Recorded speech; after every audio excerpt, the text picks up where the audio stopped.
We chased the years with urgency, only to discover that what we were really yearning for was something much smaller.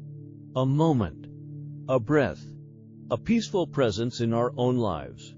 A few winters ago, in the mountains outside Shanghai, I spent several weeks at a temple nestled among pine trees and morning mist. The abbot there, a retired monk in his 80s, had a routine as simple as it was profound. Every morning, just after dawn, he would sit by a small wooden window that overlooked a quiet garden of moss, stone, and plum trees. He never rushed. He rarely spoke. But one morning, as we sat together in silence, he smiled faintly and said, "When I was young, I chased after time. Now in my old age, I realized time was always still. It was I who was running." There was something in his voice, not regret, but reverence, a gentle wisdom that doesn't come from books or teachings, but from living fully through the quiet hours most people overlook. What he discovered, and what so many of us miss, is that the richness of life is never found in the length of our days, but in the depth of our presence within them. Many of us, especially as we grow older, begin to feel time slipping.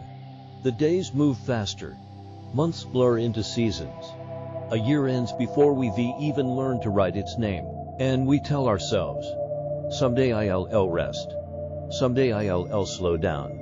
Someday I'll start truly living." But someday is a dangerous word. It whispers comfort while stealing our most precious resource, this moment. The Buddha once said, "The trouble is, you think you have time." He wasn't trying to frighten us. He was trying to wake us, to remind us that time is not something we own, but something we are entrusted with. And it passes through us like a river, not to be captured, only to be felt. In this video, we'll take a quiet journey through 13 reflections, rooted in Buddhist teachings, life experience, and heartfelt stories, all centered on how to spend our time wisely, especially in the later seasons of life. Each part touches on a different aspect of the human experience: time, priorities, relationships, creativity, inner peace, and more. And since this video is longer than most, you'll find the full list of chapters with timestamps in the description below. Whether you choose to watch the entire journey, or return later to explore a specific topic that speaks to your heart, you'll always know where to begin again. So if you're watching this now, perhaps with a warm cup of tea beside you, I invite you to slow down with me. Let go of urgency. Breathe deeply. You're not behind. You're not late. You are right on time to begin again. Let us begin. Part 1. The illusion of time. There is something strange that happens to us as we age. When we were children, a single summer felt like a lifetime. The days stretched wide and slow, like golden sunlight spilling across the floor. Even the smallest moments, a family picnic, a bike ride, the sound of cicadas on a warm evening, seemed to linger, imprinting themselves deeply into our memory. But now, it feels like the months vanish in a blink. Years pass as if they were mere chapters in a book we barely had time to read. Why is that? What changed? The Buddha taught that everything is impermanent. But he also taught that our experience of reality is often an illusion, shaped by the wandering, restless mind.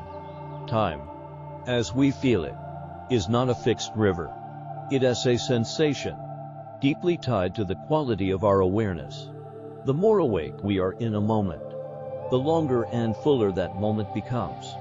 But the more distracted, routine, or mindless our lives grow, the faster time slips away, quietly, like water through open hands. I once met an elderly woman named Clara during a weekend retreat in Oregon. She was 78, had raised 4 children, outlived her husband, and still volunteered twice a week at the local library. Her life was full, but something she said stayed with me. As we sat beneath a maple tree, sipping tea, she looked out over the still lake and softly said, I don't remember most of my life. Not because I didn't live it, but because I wasn't really there. Her words hit something deep within me. Clara's story is more common than we realize. As adults, our days become repetitive.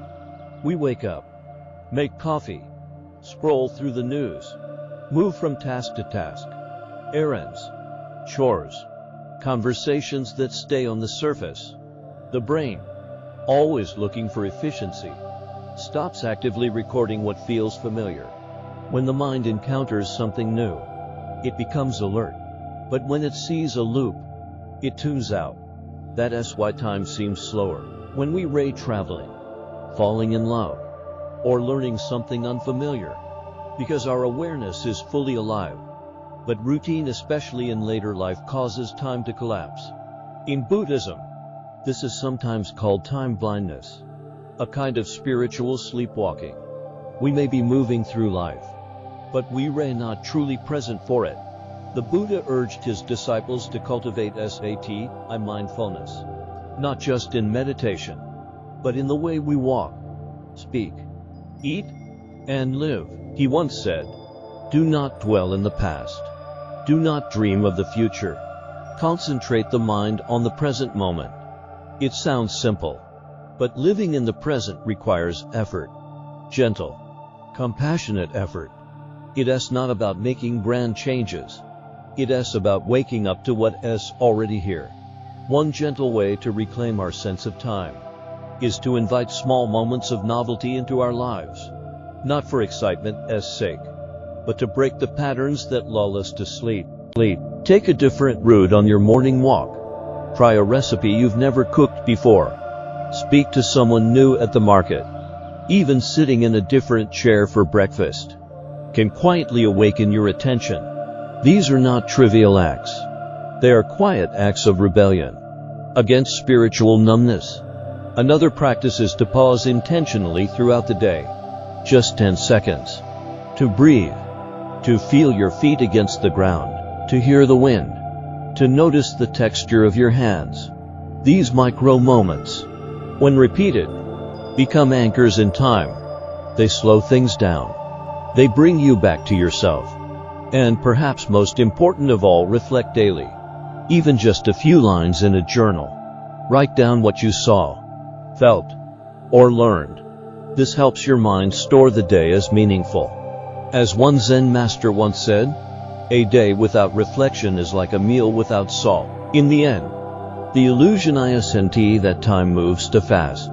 It is the belief that we are powerless to slow it. But through mindfulness, through attention, we can touch eternity in a single breath. Because time is not something we chase.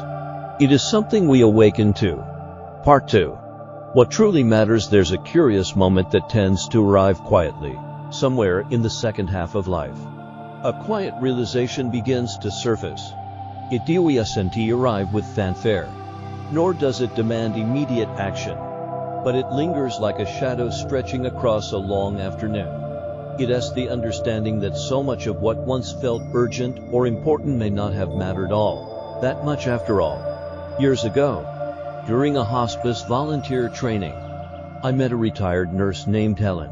She had spent decades working in hospitals, welcoming new life, comforting the dying, holding space for every kind of human joy and sorrow.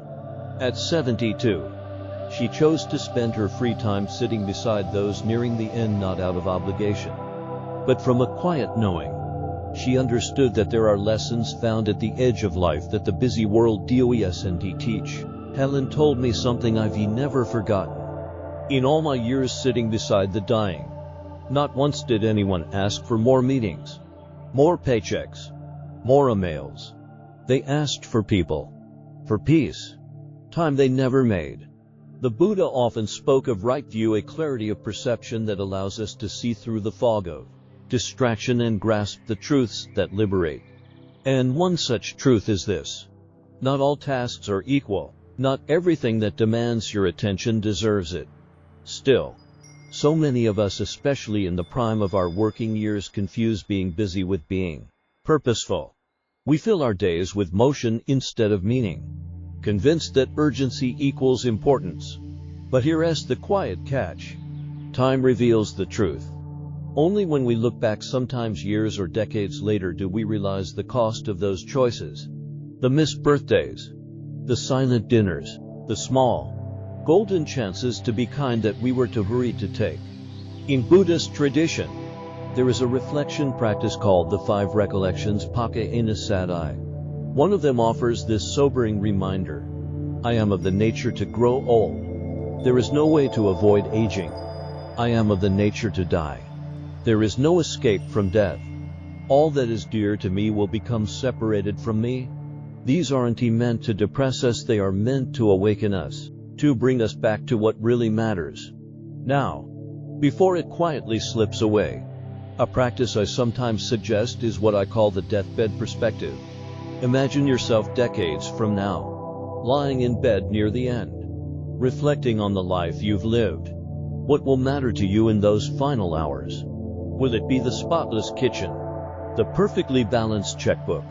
Or will it be the time you truly listen to your grandchild talk about their dreams, the walk you took with a dear friend, the courage it took to forgive someone after years of silence?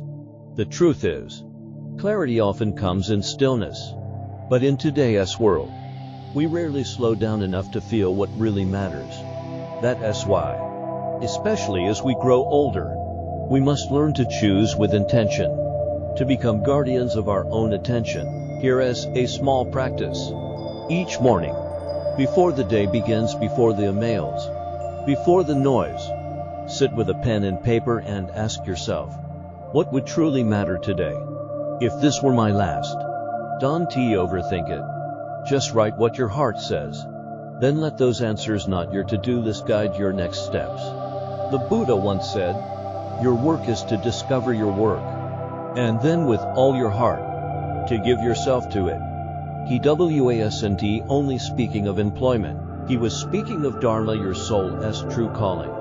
That might be tending a garden, helping someone heal, or simply sitting quietly, watching the sunrise, grateful that you are still here, still breathing, still able to love. Because in the end, what truly matters is not how much we did, but how deeply we lived. Not how full our schedule was, but how full our hearts became. And the beautiful truth, it's never too late to begin living that way. Now part 3. Relationships as sacred grounds. There is a certain quiet that fills the room when someone over 70 speaks of old friends.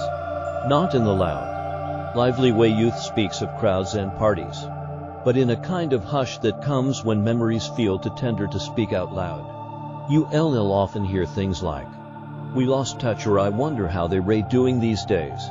And sometimes, quietly, I wish I'd said more before it was too late. In a small Buddhist community near San Jose, I once met a man named Roy. He was in his mid-80s, tall, soft-spoken, with a gentle tremor in his hands. That time had gifted him. During a group reflection on forgiveness, he spoke up slowly at first, about a brother he hadn't spoken to in over 30 years. A fight over something small, long forgotten in detail, but not in feeling, had created a silence between them. Yet not a single week passed without Roy thinking of him. I've written him letters, he said. Eyes wet but unwavering, but I never had the courage to send them. There is a profound teaching in Buddhism. Hatred does not cease by hatred, but only by love. This is the eternal law. And in that moment, you could see Roy wrestling not just with regret, but with something more subtle. Grief for a relationship still alive, but long abandoned. So many of us carry invisible threads tied to others. Some warm, some tangled, some frayed beyond recognition. And as we grow older, the weight of those relationships, spoken and unspoken, present and absent, begins to shape us in ways we can't always name. For some, it is the quiet sweetness of a decades-long marriage, tender even in silence. For others, it is the ache of a friendship lost not to death, but to distance.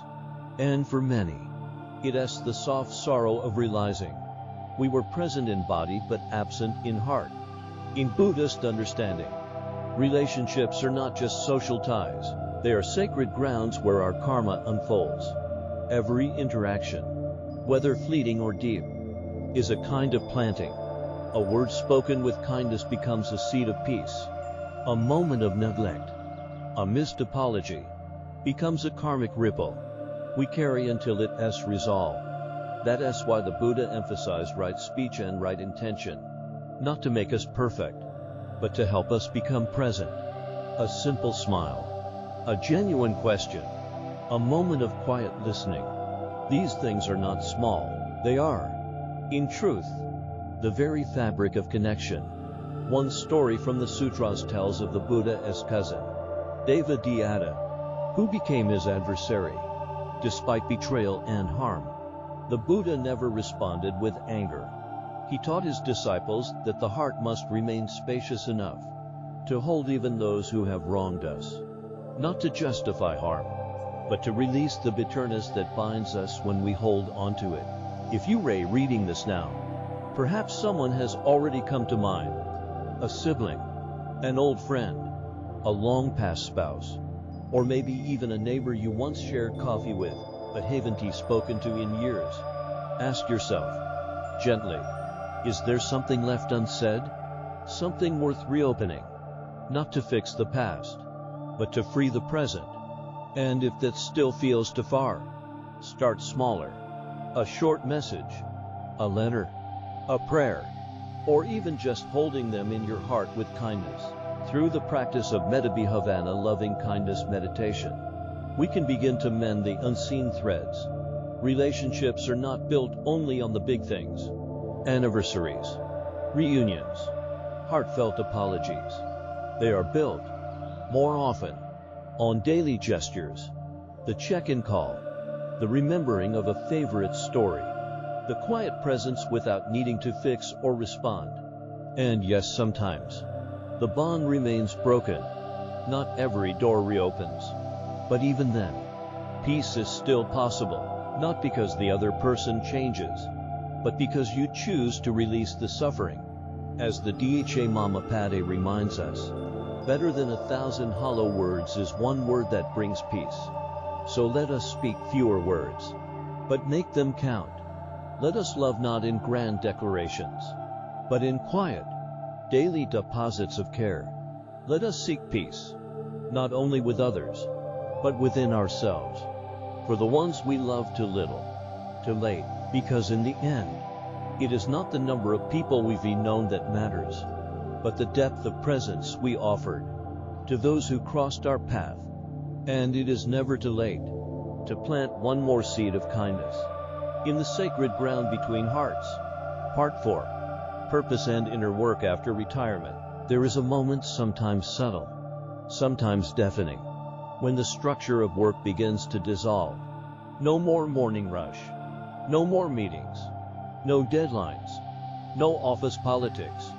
At first, there is a sense of relief, even celebration. You sleep in, you travel, you savor the leisure that once felt so distant.